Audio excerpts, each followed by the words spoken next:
Max 98.3, Cisco Kid by the group War. It is 8:15 in the morning here at Max 98.3, and we are finding ourselves right at 69 degrees outside. It's going to be a warm one today, but not as bad as next week is. And the good news is for my guest today is that it's not going to be as hot where he's going to be as it will be here. Yeah. Now, I don't know how Uncle Doug pulled all this off with his amazing El Salvador missions trip that we're here to talk about, but somehow you are lucking out with the weather. I tell you, God is good. Boy, I don't know how you are doing this. I don't either. It's not I'll tell fair, ya. by the way. Some friends of mine were down there. They just got back from Virginia. They got back from El Salvador a week ago Saturday night, and she said it was so stinking hot down there. They were like two-legged puddles. They melted. It was hot. And so I was texting her last night. I said, "Did you see the weather report for El Salvador next week?" And she said, "Yeah." And I said, "Maybe God likes us better than he does you." I don't know. She said, "Don't go there." Yeah. Well, our guest here is Uncle Doug, Doug Casera, and I have the privilege of going to Plymouth Wesleyan Church and the praise team with Uncle Doug here. And he is here to talk about a special missions trip that every year he does. And it's to El Salvador. And Doug, how long you been doing this missions trip? We started in 2002. Wow. And this is actually my 13th trip. 13th trip. Yeah. My goodness. Yeah.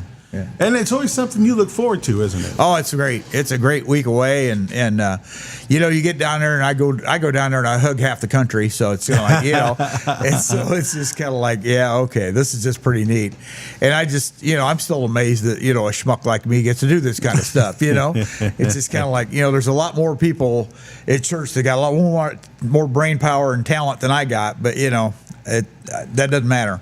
Yeah, but when you got a servant's heart as big as yours, I tell you what, this is a God calling thing. It's amazing. It's just amazing. And so, the process every year almost it changes. Oh yeah. But I mean, it is so tedious. There's so much work that goes. It's not like you just hop on a plane and fly to the country and be done. Yeah. You're taking all kinds of from food to stuff, clothing, and all kinds of stuff to this country for families. Yeah. And kind of maybe we need to start from ground zero here.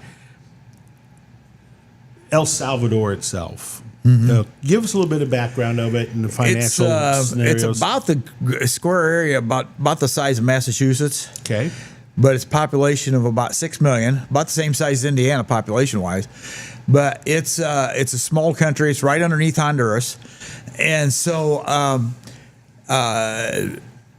lot of the villages we go into, the big cities, they're about what like the United States was in 1960. But you go out in the villages and there's no running water.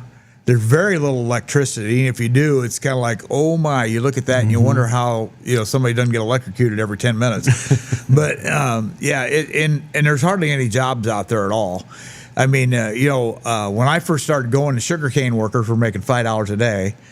Then a new president came in about 5 years ago, and he got them up to $10 a day, and now he's got them up to $40 a day. Wow! And that's huge. Pretty good. Now they do have a nice middle class. And they do have what we call the 14 families down there that own probably 90% of everything. Wow. And they kind of like to keep it that way. But this president they got down there, he's a mover and a shaker. And he's trying to make things better for his people down there. And so it's been interesting to watch him work. He's trying to improve the quality of life for the lower 50%. And that's the people that we go minister to. Well, let's talk about where are you exactly going to be going to? We'll fly into the airport down there is right off the ocean. In fact, they revamped the airport last year. We were shocked when we flew in there because El Salvador had wanted to be a part of the Olympic pregame stuff. Okay. And the Olympic Committee went down there and they said, well, to do this, you're going to have to redo your stadium And they had this big soccer stadium where they do multi-sports and things. And so you're going to have to also redo your airport. We walked into the airport last year and I was knocked over. I mean, I couldn't believe how they had done this in a year. They really revamped this whole thing. And so there were national, like we met some of the guys from the Cuban national volleyball team, men's volleyball team down there last year. In fact, I got a Cuban volleyball shirt that I bought off this guy, and I hope I don't get him in trouble saying this on the air, but but these guys all get paid until they get into a tournament like that, and then they don't get paid. So the only way they have any money is they sell their clothes. And No so kidding. we were buying shirts at $50 a pop. Oh my, yeah. So I mean, but in your location where you're going to be at. Yeah, we stay right in San Salvador, Okay. the capital city. We have a hotel there that its heyday was probably back in the 70s and 80s, but it's clean. You can say that. And most of Right. the time you have air conditioning. There's times it's stopped on us a couple times, boy. but we've got air conditioning there. But we go out in the villages where maybe those people out there are making $5 or $10 sometimes a week. No kidding. And somehow they survive on that, and they live in a place that's about from here to that wall. If you put a wall down the middle, that's about the size of their little houses out in these villages. That's amazing. And like I say, there's no electricity hardly at all, no running water, and so we go out there with rookies, and they'll see white water running down the side of the road there a little bit, and they go, "Is that sewage?" We go, "No, that's laundry day." They're doing their laundry, and that's their rinse water. Wow, really? And we have one village we've gone into a few times where they have it's about an 8-foot square, and they put it up on a skid a little bit, about 3-4 inches above the ground.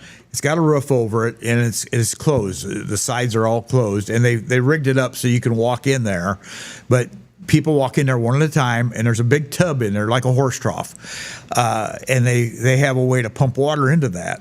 So you go in there and you disrobe and you dump water over your head, and you Take a soap shower. up, and then you dump water over your head to rinse off, and that's the town pretty much shower. Wow. And the water just runs right all over the ground and everything, and it's just kind of like, I tell you what, Was that a big shock to you when you first went down? I mean, that had a to little be. bit, That had to be. Yeah, a little bit. Yeah, my first time down there, I remember I tell people I came back and I kissed the ground.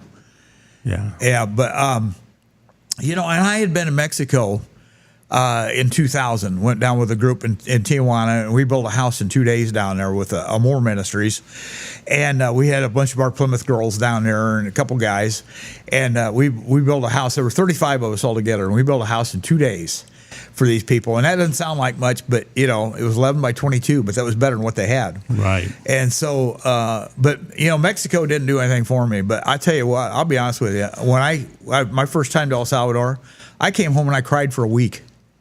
I mean, I was a mess. These people just crawled, the whole country and everything just crawled right into my heart. It's been there ever since. It's just crazy. And so, here we are, fast forward to 2024. You're getting ready to leave on Monday for the missions trip. And, you go with a servant's heart with the best intentions to make a difference. Mm-hmm.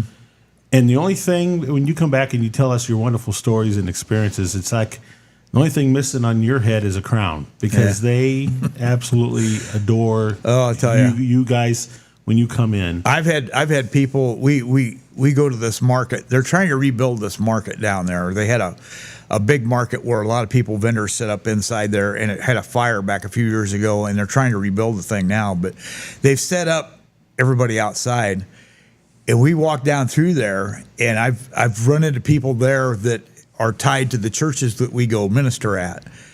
And the first thing I hear is somebody hollering, "Doug!"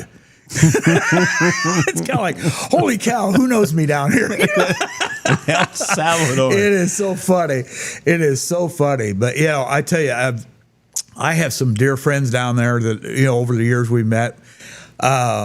We have one pastor that has been with us from the get-go, Pastor Rene. He'd been with us from 2002 when we started. We had 3 other ones that fell off the wagon, and I've run into those people, and I made a conscious effort a couple years ago to see the one guy because he had had some health issues. They were digging up some dirt down there, and he got into some area where bats had been, and he got some of that bat dust in his lungs, and he got a horrible infection from that, and he just about died over it, But I thought, it was just so good to see him, and just to run into these people every year, and we go down there and. It's just kind of like we left off the conversation this last week, and we start up again. How's so and so doing? How is so and so doing? Right. What's going on here? How many churches do we have now? It's just kind of like pre-COVID, we were up to 18 Wesleyan churches down there. No kidding. And between the gang problems and COVID, we lost 7 or 8.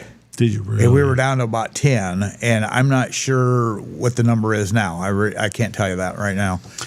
So when we talk about the ministry part of things, it sounds every year when I talk to you about this, it's amazing. Yeah, people, and I think a lot of it appreciate the fact that how life is, and when they bring when you guys bring it's almost like a boost. Oh yeah, to boost for morality and faith. Yeah. For some of those families who are just again, last year we did 2 days of medical clinic, and we had in 2 days. Now we hired 2 local doctors down there, so we don't have to take anybody medical with us. So that works pretty good. But we had about 403 or 5 people go through our medical clinics in 2 days. Wow. I mean, it was crazy. Wow. But it was, and it's barnyard medicine. I mean, we can't really address anything that's serious. If they have a serious problem, we have to go to the hospital or whatever. There you go. Yeah. But we did groceries last year, and we're going to do that again this year. But last year we did $25 bag of groceries, and we'd give them like a bag of rice, a bag of beans, a thing of pasta. We give them like 15 eggs. And the first time I saw eggs down there that weren't in a grocery store, I go, oh my, it's 90 degrees outside, and we in this little mom and pop store, and they're sitting there at room temperature on the shelf. Wow. Yeah. And I go, well, that's got salmonella written all over it. Yeah. Well, I found out that the Western world, like here in Europe, we refrigerate eggs. Most countries don't. Really? And as long as you don't wash them after they're laid, they'll sit in that box on your kitchen counter for 3 weeks. No, just kidding. like in the fridge here. It's really crazy. But as long as you don't wash them. So let's talk about. This was just pure God thing, and you asked for donations, obviously, to help with the food pantry over there, and. This year was an exceptional year of giving. My goodness. And so, my goodness. Kind of talk about that and where the donations are going to go. Or Yeah. what are you going to get? Yeah. Well, last year, now we don't, everybody asked, they said, well, do you take all this food with you? And we go, no. There's no way they'd take up the whole plane. Right. But we send money down. I've already wired money down there so that they can buy groceries. And so I wired $5,000 down there for that. And then I had to wire some other money down to take care of some other incidental stuff, like our van transportation. They had to put a deposit on our hotel. But last year we did 150 families at $25 a piece. And so with inflation, it's hit down there too. They said to do the same thing this year, we would have to raise it to $35 a family. So we told our church people, we said, well, okay, to do the same thing, we would have to raise $5,200. Well, the second week into this, we had $5,700. There you go. With another week to go. There you go. The last Sunday, we brought in another $2,400. We got a check in the mail from a guy that is not real close ties to Plymouth Wesleyan. Mm-hmm. He wrote a check for $1,000, and I called him just to see, okay, because it did not have a Plymouth address on there, and I go, okay, what's your ties to Plymouth Wesleyan? And he says, I show up once in a while, but he says, I live basically in another state. And I said, Wow. okay. So he says, I said, well, what do you want us to use this for? And he said, well, I heard about the grocery thing and your trip and all that stuff. And I said, well, do you want me to split it up? Use some of it for trip and some of it for groceries. He said, that'd be fine. So, we used 500 of his 1,000 so we're grand total between what the church people gave and then our little kids downstairs, second hour.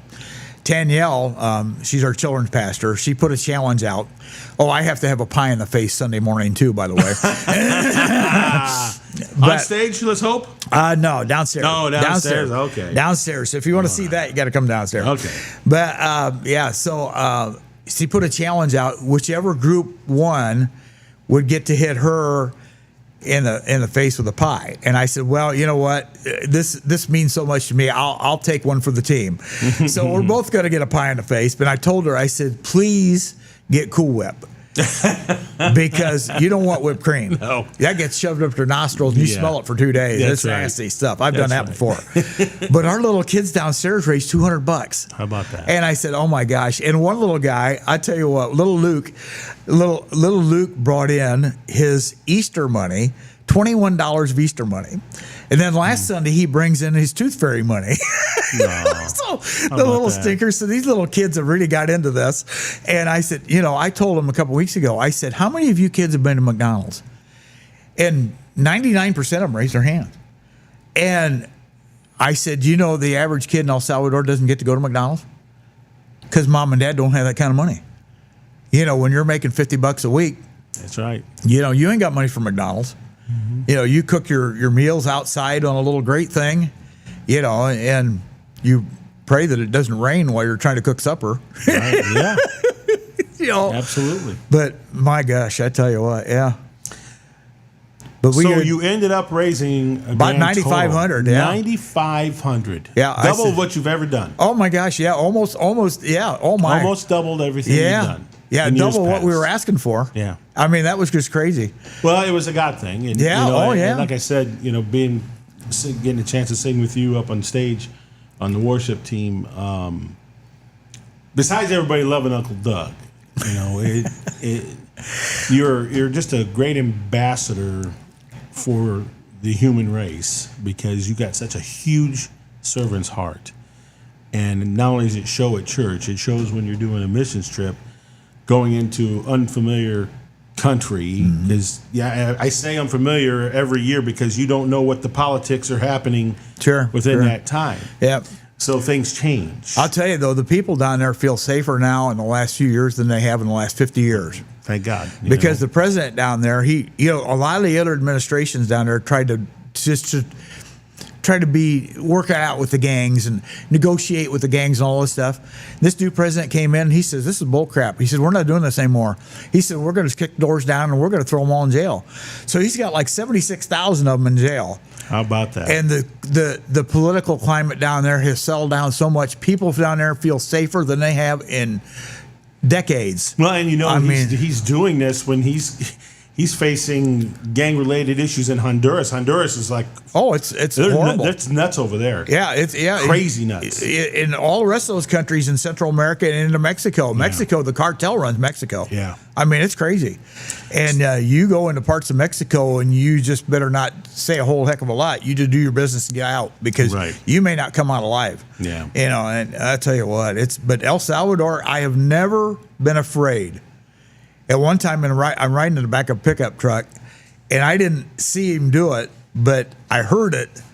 A kid threw a rock at me, and he missed me, thankfully. Mm-hmm. But I heard the bang, and we get where we're going, and the guys in the pickup truck in the cab, they go, "Did you see that kid throw that rock at you?" And I said, "Well, I heard it, but I didn't see it." It's probably a good thing. Yeah. Wow. Oh my. Well, can you stick around another half hour? We're gonna be interviewing Miss Cheyenne here in just a little bit, as the Blueberry Pageant is going to be tonight, or is it tomorrow night? Saturday. So it's going to be a Saturday, a night down at Argus High School. So we're going to talk with Cheyenne a little bit and get to know her and find out how things have been going. So we're going to come back, do that. Uncle Doug's going to stick with us, and we got more of the Max Morning Show to continue after this. you're a Hall